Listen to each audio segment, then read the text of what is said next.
La révolution et le réveil de l'Évangile. La révolution et le réveil de l'Évangile, c'est une émission du pasteur Séraphin Assogba. Tu as trop couru derrière les pasteurs.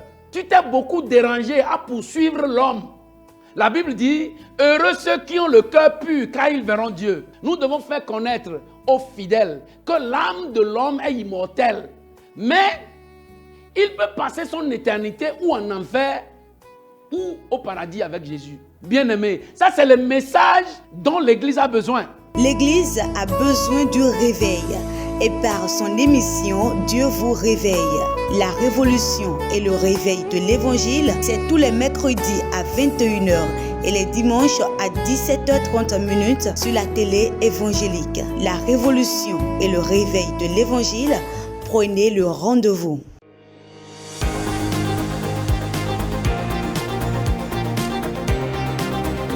Bien-aimés, bienvenue encore une fois sur cette émission, la révolution et le réveil de l'Évangile. Je suis très heureux de vous savoir nombreux sur cette émission. Et je sais que notre Dieu, qui ne doit rien à personne, vous récompensera au nom de Jésus. Aujourd'hui, nous allons parler sur un thème et c'est intitulé « Les deux églises couronnées ».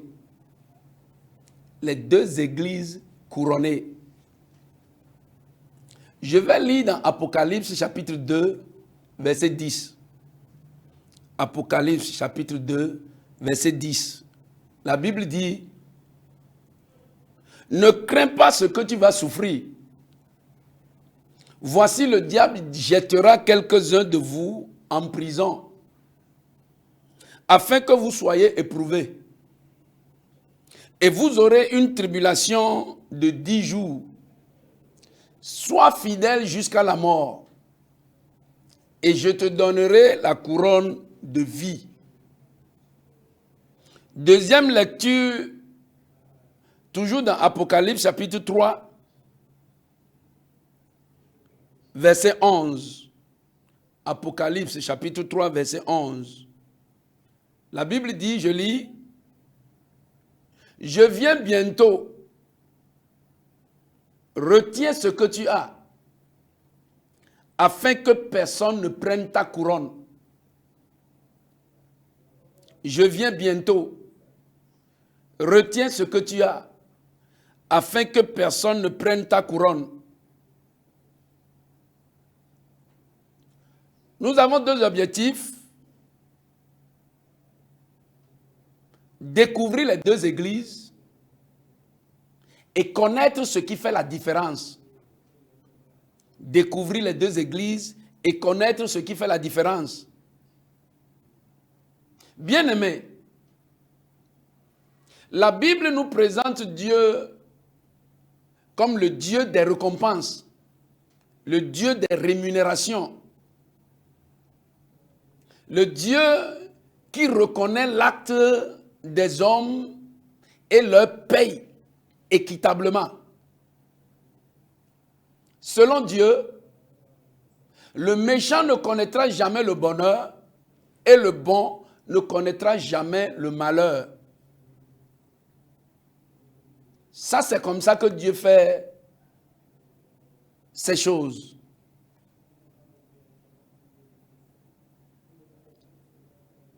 Dans le jardin de Patmos, lorsque Jésus parlait à Jean, il lui a parlé de 7 églises. Et ces 7 églises aujourd'hui sont le type de toutes les églises que nous avons. Tous les rassemblements, toutes les associations, là où on appelle Jésus, là où on appelle Dieu, là où les chrétiens se rassemblent, Dieu les a regroupés dans les 7 églises dont l'ange a parlé à Jean dans l'île de Patmos.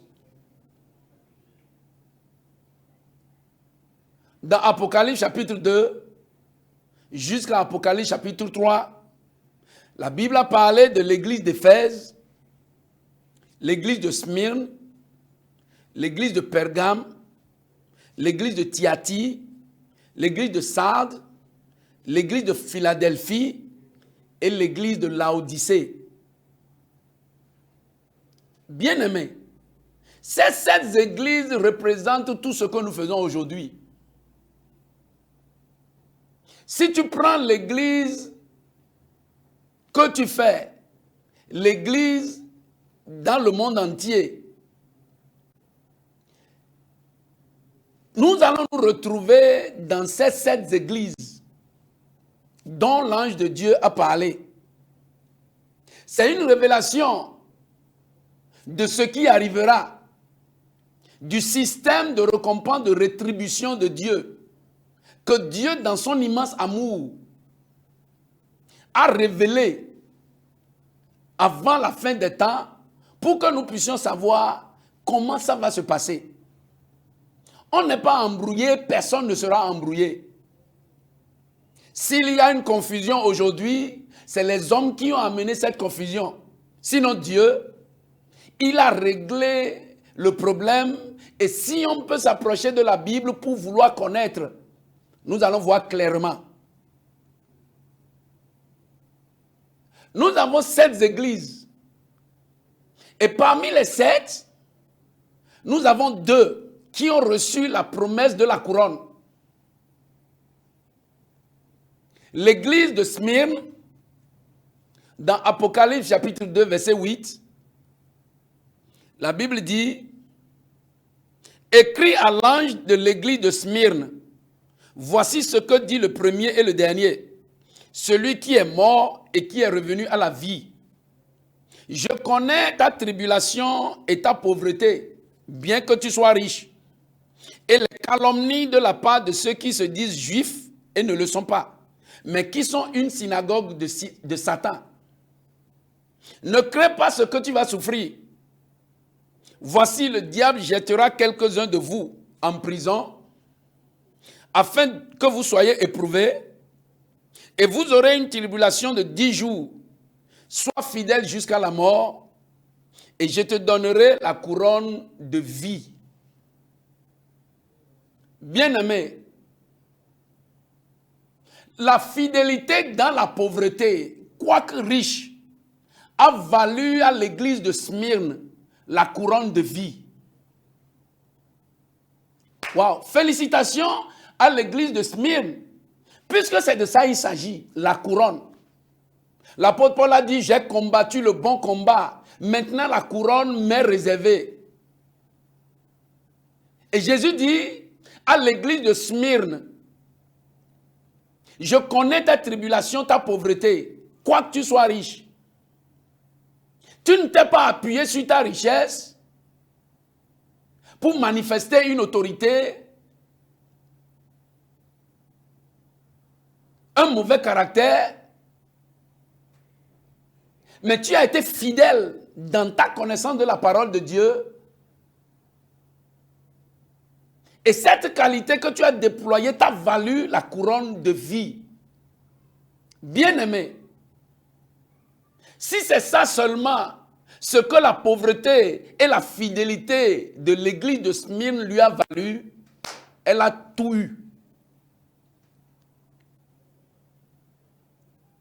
À l'église de Philadelphie, dans Apocalypse chapitre 3, à partir de verset 7, la Bible dit: écrit à l'ange de l'église de Philadelphie, voici ce que dit le Saint, le véritable, celui qui a les clés de David, celui qui ouvre et personne ne peut fermer, celui qui ferme et personne n'ouvrira. Je connais tes œuvres. Voici, parce que tu as peu de puissance, et que tu as gardé ma parole, et que tu n'as pas renié mon nom, j'ai mis devant toi une porte ouverte que personne ne peut fermer. Voici, je te donne de ceux de la synagogue de Satan qui se disent juifs et ne le sont pas, mais qui mentent. Voici, je les ferai venir se prosterner à tes pieds et connaître que je t'ai aimé. Parce que tu as gardé la parole de la persévérance en moi. Je te garderai aussi à l'heure de la tentation qui va venir sur le monde entier pour éprouver les habitants de la terre. Je viens bientôt. Retiens ce que tu as, afin que personne ne prenne ta couronne. Bien-aimé, ça veut dire l'église de Philadelphie a été félicitée par rapport à sa persévérance à faire le bien. Il a peu de puissance et il a persévéré dans sa petite puissance. Et ça lui a valu la couronne, la promesse de la couronne. Bien-aimé, notre destination finale, notre gloire finale, c'est la couronne.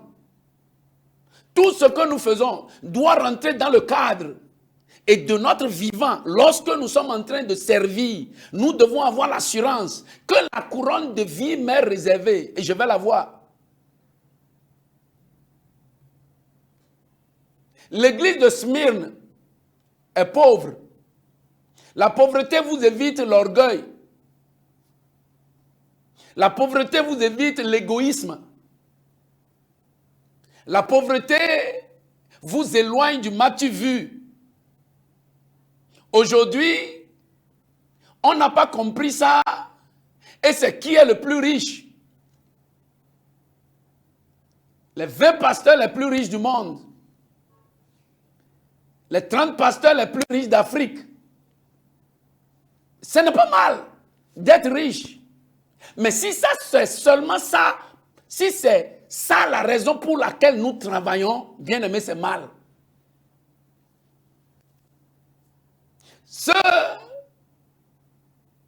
La seule chose qui va distinguer entre les hommes de Dieu, entre les fidèles, entre les églises, c'est la promesse de la croix, c'est l'assurance de la couronne. Ici, l'église du Smyrne a la promesse de la couronne à cause de sa pauvreté et de sa fidélité jusqu'à la mort. Les tribulations ne l'ont pas emporté, les rejets ne l'ont pas emporté.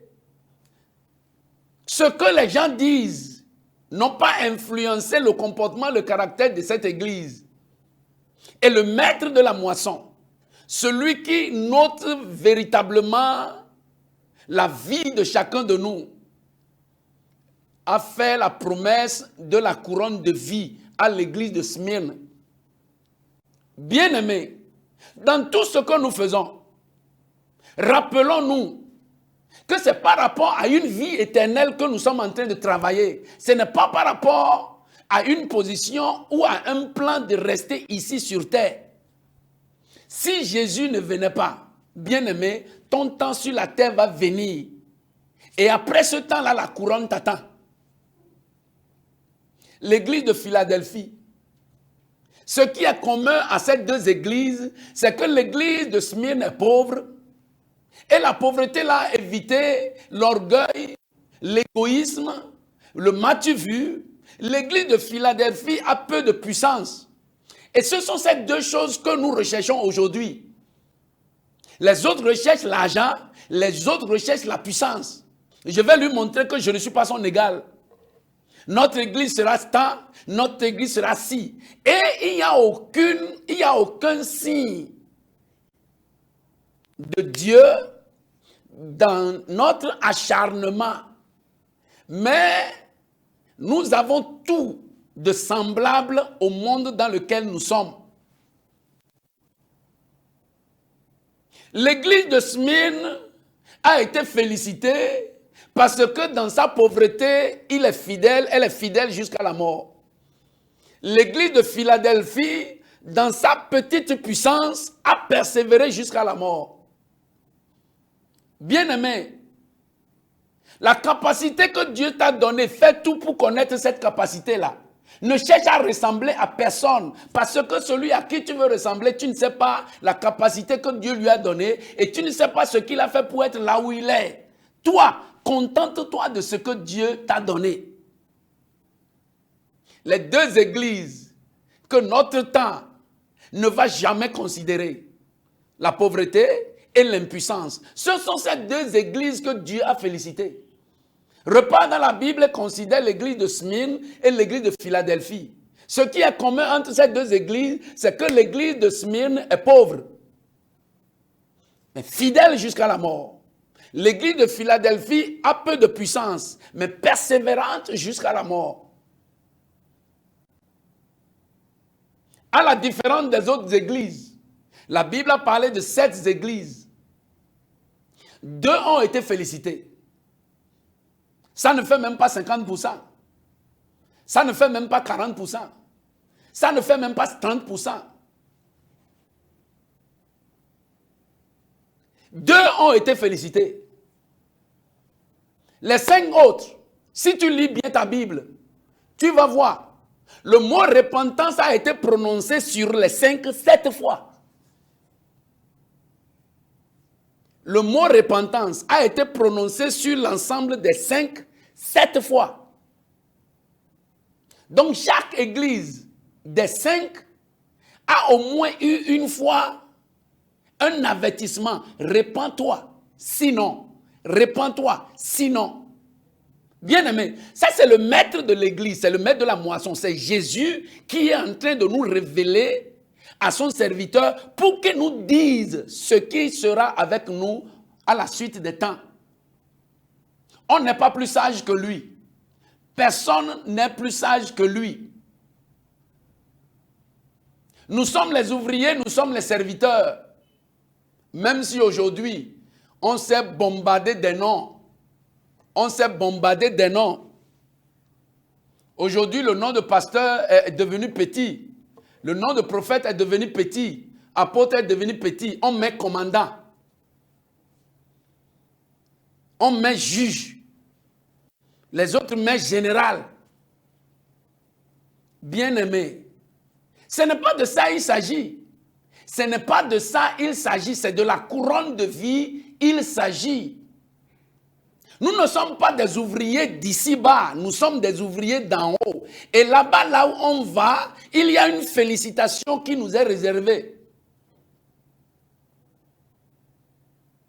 L'Église de Dieu, c'est un peuple à part.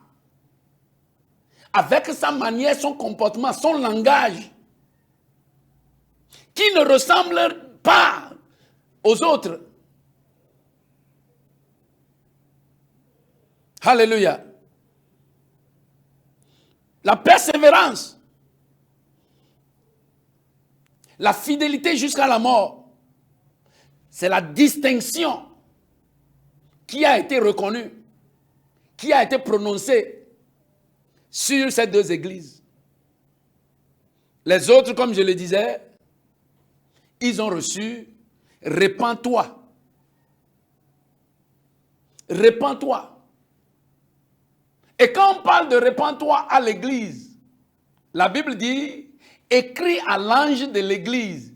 Qu'est-ce que ça veut dire? Ça veut dire, l'eau ne peut pas aller au pied sans passer par la tête. La grâce, la faveur ne peut pas atteindre l'orteil si ça ne vient pas de la tête.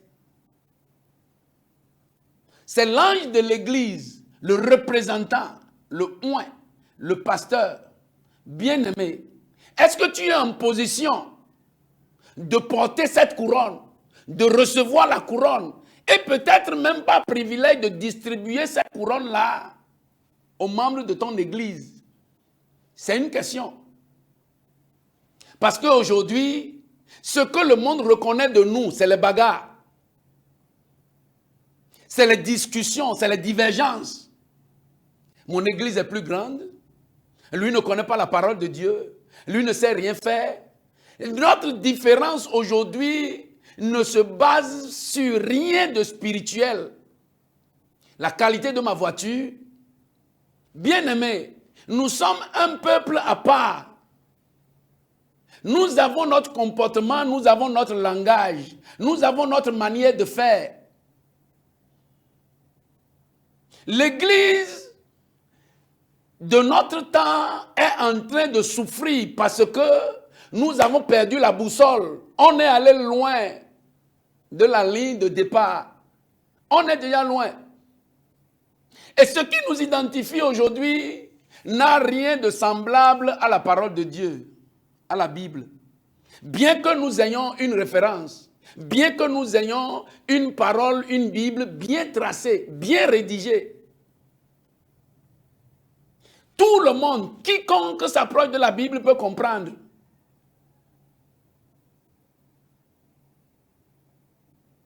Tant que le monde va exister, tant que les anarchos ne vont pas cesser leur travail, tant que les bandits ne vont pas finir, les corrompus, les corrupteurs, les prostituées, les menteurs, les faux, tant que ceux-là ne vont pas finir, même tant que les bagarres, les animosités, les haines dans les églises ne vont pas finir, le message de la repentance ne finira jamais. Ça, c'est une information très, très importante et nécessaire que je suis en train de passer.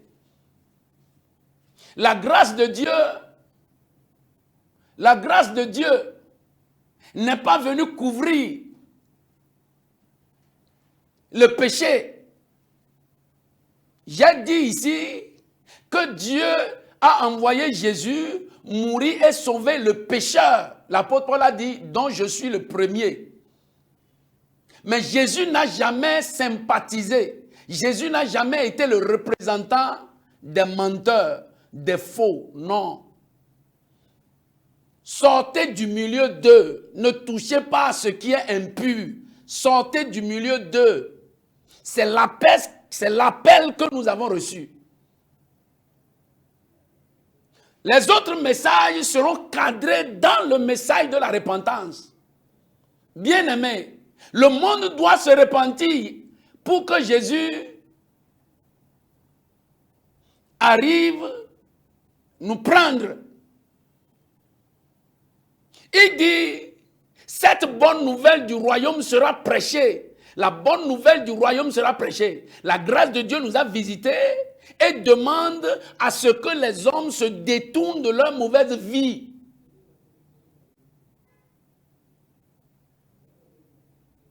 C'est le rôle de l'Église. L'Église est le dispensateur. L'Église est l'agent de sensibilisation, l'agent de ventilation de ce message. Pour que quand le commerçant, le bureaucrate, tous ceux-là vont se retrouver à l'Église, ils vont écouter la parole qui ramène leur cœur vers Dieu. Ils vont se repentir. Bien-aimé, quand Jésus va venir, c'est les repentis qu'il vient chercher. Dieu a envoyé cette lettre aux 7 églises. 2 ont été félicités, 5 ont été reprouvés. Ça, c'est le maître qui a dit ça, pour nous donner la révélation. Bien-aimés, faisons très bien attention. Parle au cœur des hommes. Dis-leur ce que Dieu veut, ce que Jésus veut, en préparation de son avènement. Si le message ne sensibilise pas, n'appelle pas, ne touche pas la conscience pour réveiller la vie des hommes, des femmes et leur dire que Jésus revient bientôt, bien-aimés, revois alors ce message.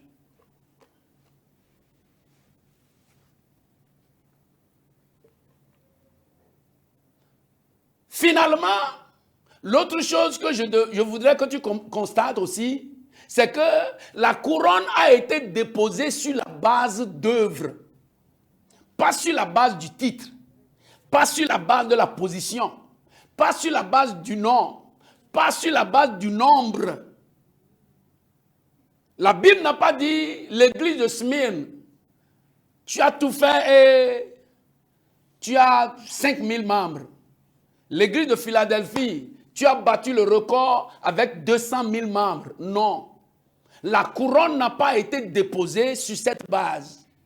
L'église de Smyrne n'est pas générale. L'église de Philadelphie n'est pas commandant. mais sur la base d'œuvres.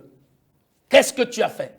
Qui est approuvé de Dieu? Qu'est-ce que tu as fait et que Dieu a apprécié? C'est sur cette base-là, pas sur la base du titre du rang, que tu sois diacre, que tu sois diaconesse, que tu sois pasteur 3 fois, que tu es déjà allé à Jérusalem, que tu as même fait ton baptême dans le Jourdain de Jésus et que tu t'es même couché dans la tombe de Jésus. Ça te regarde. Bien-aimé, c'est sur l'œuvre. La couronne est déposée sur cette base. Et finalement, dans Apocalypse chapitre 20, le livre Apocalypse chapitre 20, je lis à partir du verset 12. La Bible dit: et je vis les morts, les grands et les petits, qui se tenaient devant le trône. Des livres furent ouverts, et un autre livre fut ouvert, celui qui est le livre de vie. Et les morts furent jugés selon leurs œuvres, d'après ce qui est écrit dans ces livres. La mer rendit les morts qui étaient en elle, la mort et le séjour des morts rendit les morts qui étaient en elle, et chacun fut jugé selon ses œuvres. Chacun fut jugé selon ses œuvres. Chacun fut jugé selon ses œuvres. Bien-aimés, l'église de Smyrne et de Philadelphie ont été félicitées parmi les 7 églises d'Asie, qui sont le type de toutes les églises qui existent aujourd'hui sur la base de l'œuvre. Revois tes œuvres. Revoyez vos œuvres. Revoyons nos œuvres. Corrigeons. Voyons toutes les manières dont nous faisons la chose de Dieu. Il s'agit de Dieu, le juste juge, qui donnera à chacun selon ses œuvres. Je sais que le nom de Jésus que tu as reçu est déjà une base pour toi. Tu seras sauvé, je serai sauvé, nous serons sauvés. Le diable sera la seule personne qui va échouer dans cette affaire. Mais pour ça, bien-aimés, rentrons en nous-mêmes et repentons-nous. Tu es béni au nom de Jésus. Bien-aimé, tu as écouté ce message et ton cœur a été vivement touché comme les Juifs ont dit dans l'Acte des Apôtres. Tu vas faire cette prière avec moi. Dis: Seigneur Jésus, j'ai écouté ta parole et mon cœur a été touché. Je me répands. Je reviens de tout le mal que je fais et je te demande sincèrement et humblement pardon. Pardonne-moi. Écris mon nom dans ton livre de vie. Mets ton signe sur moi et compte-moi parmi tes enfants.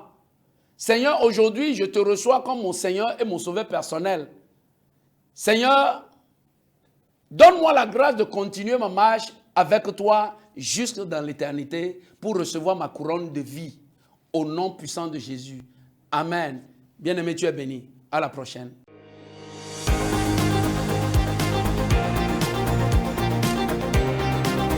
La révolution et le réveil de l'Évangile.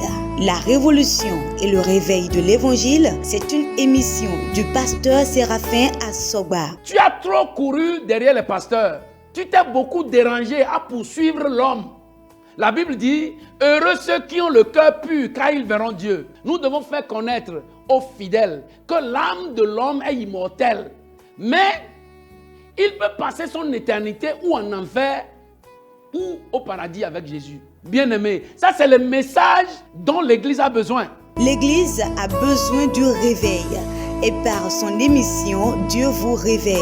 La révolution et le réveil de l'Évangile, c'est tous les mercredis à 21h et les dimanches à 17h30 sur la télé évangélique. La révolution et le réveil de l'Évangile, prenez le rendez-vous.